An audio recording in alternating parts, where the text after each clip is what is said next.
everyone, and thanks for tuning in. Welcome to my 2018 Asian backyard garden. In this video, I will be showing you just my herbs and vegetable garden. We also have a variety of fruit tree as well, but I will make a separate video for that.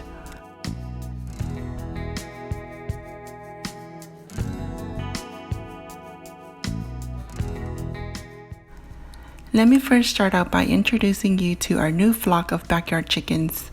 They are a great addition to our backyard and we really enjoy feeding and watching them. I'll talk more about them later in this video, but now let's get back to my herb and vegetables.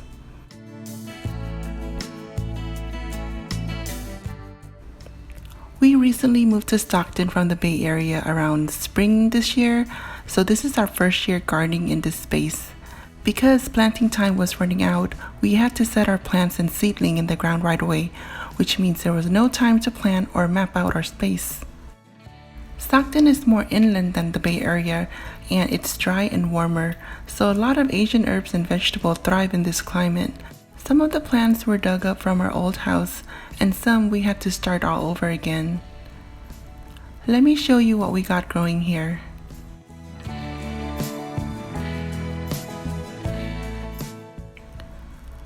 I think these are bird's eyes chili. In Khmer, we call these matay at kamang.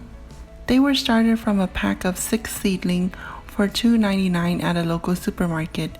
It yields a lot of peppers. We have harvested about a gallon-sized Ziploc bag worth of chili already, and as you can see, there are plenty more.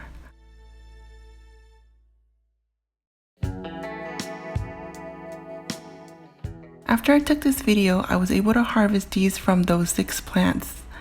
I keep them in a freezer so that I can use them in the winter time.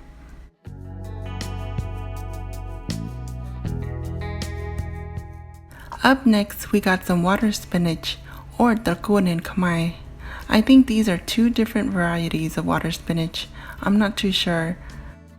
These were planted from seeds, and I noticed that they just grow upright. And then these were planted from seedling, and I noticed that they crawl, like they send out these long stems. We cut and cook these plenty of times and they just keep coming back.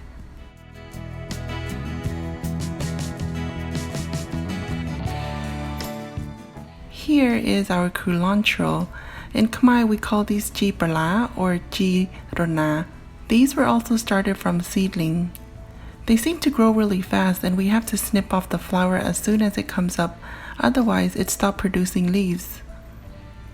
Sometimes we don't use it fast enough, therefore the leaves tend to get tough, so we have to discard those as well. We use this a lot when we make noodle soup, rice porridge, and a few other Cambodian type of sour soup. Believe it or not, these are actually green onions. They now look like regular onions or shallots because again, we don't eat them soon enough, so the leaves grow out to be very big. I can still use it in cooking though, I just snip off the tips.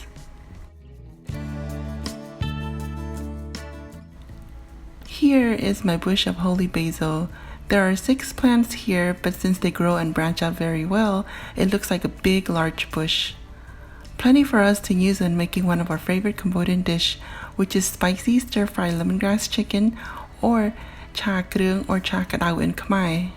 I also use it to make salamachu kreung and some salamachu Srouy.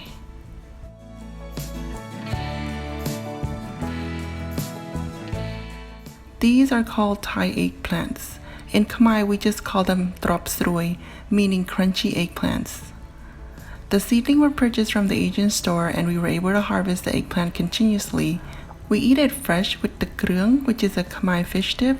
Check out my channel on how I make my kreung. Trop Srouy is also one of the key ingredients when I make the Kroach, which is Cambodian steak sauce. Some people refer this as elephant ears or Indian taro, but it's not a taro because we don't eat the root. What we eat are the stems. It's like a spongy texture. At supermarket, it is labeled as bak ha, which I think is the Vietnamese names for it. In Khmer, we call it Kdard. This is another variety of pepper plant which my family loves because it's very spicy. I think it's spicier than the bird's eye chili. Like one of these would equal to 2 to 3 of the bird's eye chili. This variety of chili is known as black Cobra chili. Its distinctive character is that the stems and leaves are fuzzy and the chili pepper starts out green and then turns black before it turns a bright red. Here is my Kaffir lime leaves, or Ktum Kroach that we dug up from our old house. I got this from Costco for $19. So far no fruit, but the leaves has been harvested plenty of times.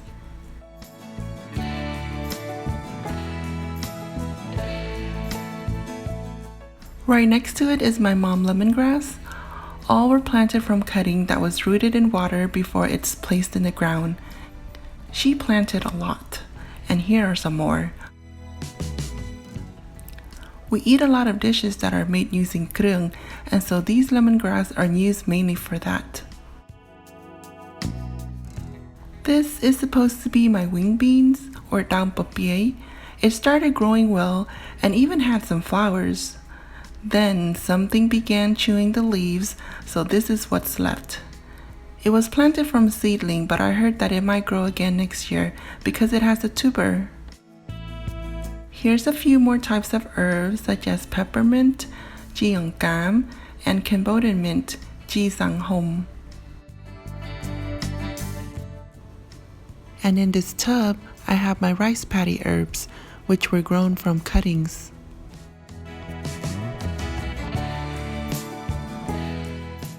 Last but not least, our sticky or starchy corn. My mother-in-law brought these seeds from Cambodia. This is the first and probably the last time we're planting this. It's just not worth it because it takes a long time and a lot of water. Otherwise, it dries out like this. My husband is planning to cut it down later. Now, back to my backyard chickens. We were not able to move our old flocks of chickens, so we had to start all over again. Our old flock gave us beautiful rainbow eggs, and I was able to make some delicious salted chicken eggs with them. We had to give them away. However, this time we decided to go with the bantam breeds, which are smaller than regular sized chicken eggs. Most of our chickens are silky Cochin mix with different types of feathers. There's a few Old English, and I think the rooster is a Zarama. I'm not sure. Because of their small size, we are able to raise 10 of them in this coop that my husband made. Only one is a rooster, just to keep the girls in check. Here's the comparison. The one in the tray are from these bantam chickens, and the one in the bag is the size of a store-bought chicken eggs. So like 2 bantam eggs probably equals to 1 regular sized chicken eggs. So I hope you enjoyed my video. Don't forget to subscribe to see more new videos. As always, thank you for watching. Until next time, bye bye.